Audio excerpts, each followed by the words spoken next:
Can't take it. Just can't take it.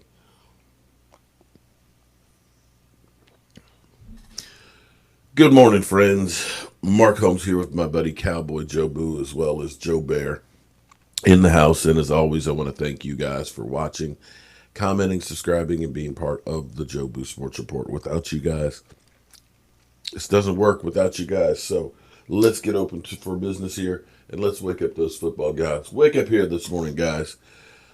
Oh, my Lord. Not what I was expecting. I had a whole different take that I was going to have this morning for my morning video. Every morning I get up, I go to the bathroom, because we all got to get up and go to the bathroom, brush my teeth and get dressed. And, now I'm doing my hair. My daughter wanted to know what my hair looked like with it just being kind of curly, and she cut her hair, and now we got the same hair. It's kind of cool. I go through and I look at all of the stuff that's going on in case I missed something from last night. I see the Jets had a scare that they almost won the game, but, they lost it just like they usually do. And I got down here, got my coffee, got ready to go, and we have some news that just came across the wire here. According to Ian Rappaport, Trevon Diggs has a fractured bone in his foot and is out 4 to 6 weeks. Based on the timing, of course, we got 7 games to go. We still have the bye week, so really we have 8 weeks to our season that's left, unless we make the playoffs. This may be the end of his season. Another one of those bright spots that you looked at and said, you know what, the Cowboys, they did some damage in the draft. The Cowboys actually, as much as people have been talking about as bad as the Cowboys are, you could honestly look and say that the draft is where was the only bright spot that we've had of the season. But as I go through, think about it though. Diggs, you look at, he got 2 interceptions in half a season. That's more interceptions than Byron Jones had in his whole career here in Dallas. He was thrown to the wolves immediately. Immediately he was thrown to the wolves. You look at CeeDee Lamb. Even without Dak Prescott, he's number 2 in rookie wide receiver yards and is 17th in the NFL in receptions and is on pace for 1,000 yards. As a rookie, you got to look at that and say, that was a success. Those 2 guys, you got 2 starters, one being an impact, CeeDee Lamb. You got a center, Tyler Badish. Now, he's got a hamstring issue at the moment, but you look at that and say, hey, for a guy who's a rookie, starting, hey, he's pretty good. And then you got the guy that I really wanted in the draft, the Canadian bulldozer, starting to show you, some of that ability that he has. And you look and say, we ain't had that kind of ability in the middle, potentially, ever. So you look at that, that's 4 guys who have gotten a lot of time in here. So that's the bright spot of this year. The bad spot, that's almost unimaginable as I go through this list. Here are the Cowboys injured, because this is what I saw first thing this morning. This is before we added Diggs to the list. Awuzie, Taylor Badish, Anthony Brown. Anthony Brown's been in and out. Badish, of course, just got hurt. Awuzie's never really gotten started. Lyle Collins never got out the starting gates. Andy Dalton, 1 game and done, although he'll be coming back. Cam Irving, a backup tackle, has been in and out of the lineup. Tristan Hill, lost him, right? People thought he was a bust, but he actually showed some promise. Just got to stay away from the Gator rolls. We don't want to get that nasty reputation. Mitch Hyatt, Blake Jarwin, who we thought was going to be a great, tight end, number 1 tight end, started out like gangbusters, then gets hurt. Chris Jones, our punter. Brandon Knight, another backup tackle that got lost. Sean Lee, he's back at least. Jordan Lewis. Joe Looney, Looney was going to be our starting center. Zach Martin missed a couple of games there with the concussion. Gerald McCoy, we never got to see him, on the field. Of course, Dak Prescott, our quarterback, Tyron Smith, all pro offensive tackle, Joe Thomas, linebacker, that was actually playing really well. And Leighton Vander Esch, we lost for collarbone. And add to that, Diggs. So that's 1, 2, 3, 4, 5, 6, 7, 8, 9, 10, 11, 12, 13, 14, 15, 16, 17, 18, 19, 20, 21. Wow, you have literally almost an offense and a defense right there.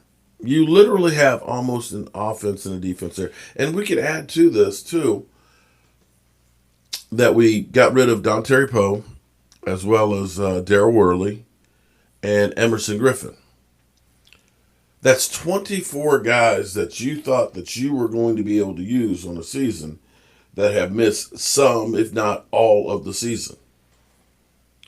So looking at this 2020, which is like Mad Dog 2020, okay, I'm talking about the grape wine, okay. That's when you know it's not a real wine, when they say grape wine. They don't say red wine, they say grape wine, okay.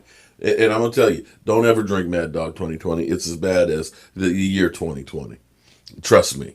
Back in the college days when you ain't got much money, you went to 7-Eleven, you got some Mad Dog 2020 because you knew it didn't take you much. In fact, actually, the way 2020, maybe I need to get some Mad Dog 2020. Maybe I need it. See, I don't even know if they still make it. It might be on a toxic list. But anyway, I digress. With Mike McCarthy and crew coming in, Mike McCarthy loves Kellen Moore. We know that. Mike McCarthy isn't doing everything that's exactly the way Kellen Moore would. He has his offense and things that he'd like to incorporate with what Kellen Moore is. But there's not enough time to do that with the lack of OTAs, with the lack of actually getting your hands on the players, with the lack of being able to be in the facilities. And with the lack of players on the field that are competent players. When you get down to your fourth string quarterback and your fourth and fifth tackle, you're literally scraping the bottom of the barrel. You're literally scraping the bottom of the barrel. And on the defense, you're trying to decide if we're a 4-3, a 3-4, and you got all kinds of confusion and everything else. And you got new personnel that's coming in, you got old personnel, and nobody really fits either of them. And so you look completely discombobulated. Does this warrant the Dallas Cowboys getting a pass? Let's honestly ask that question. When you look across at some of the talent that we have actually playing in some positions, do you look at this and say these are starters on a good team? And I guarantee you there's a lot of positions where you look at and say, some of these guys, and I'm not trying to trash any players. A lot of them it's just they're young. They weren't expected to be playing. They haven't been coached up. I don't know if Terrence Steele is really as bad as he is, or if the fact that he has been out on the field starting this season for the Dallas Cowboys, knowing that he was a rookie, undrafted free agent who came to town, and we have COVID, and I'm living in an apartment. The gyms are closed. Where am I going to go work out? Where am I going to go work out and get myself big? Who am I going to practice with? Then I don't have I got a training camp where we do drills for, conditioning for 2 weeks, and we get 14 practices. I am the guy that's the lowest guy on the totem pole. I'm probably running the scout team. And now I'm starting for the Dallas Cowboys. I probably don't even know the playbook. So I'm not even sure that you can grade the players that are new with the lack of time. I mean, understand that you get 11 padded practices during the season, and they ought to be done by week 11. You're not getting a chance to learn much. You're expected to kind of know it from the work you did in the off season, but you didn't have an off season. So I don't know, man. I just don't know where they're finding warm bodies right now to even put on the roster.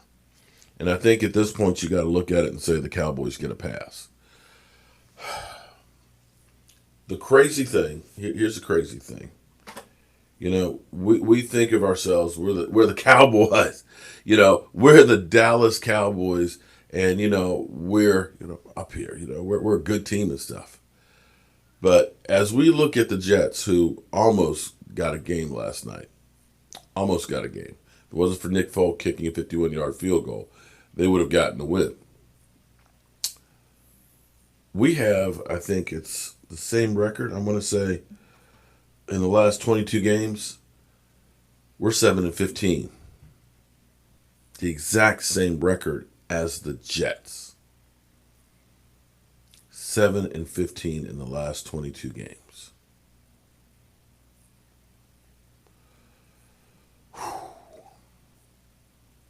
Well, there's always a draft where the Dallas Cowboys seem to actually do really, really well.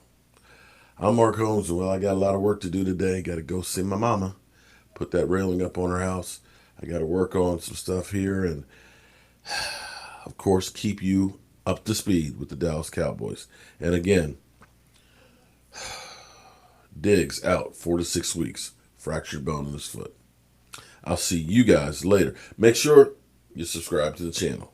Appreciate you.